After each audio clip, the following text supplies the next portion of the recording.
Mutual fund secure का आहेत हा प्रश्न खूप लोकांना पडतो.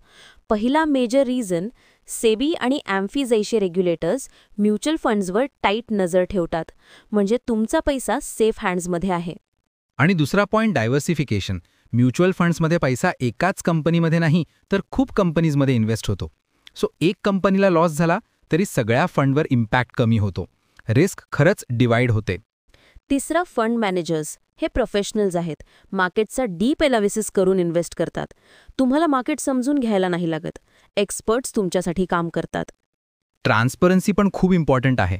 फंड कंपनीज रेग्युलर अपडेट्स देतात, तुमचा पैसा कुठल्या स्टॉक्समध्ये किती इन्व्हेस्ट झालाय सगळं ओपनली दाखवतात. सो तुम्हाला क्लॅरिटी मिळते. जर अधिक माहिती पाहिजे असेल तर तुमच्या म्युच्युअल फंड डिस्ट्रीब्युटरला कॉन्टॅक्ट करा. आणि SIP सुरू करायची असेल तर अकाउंट ओपन करण्यासाठी लिंक डिस्क्रिप्शनमध्ये आहे. डोंट वेट, सुरू करा ॲजच.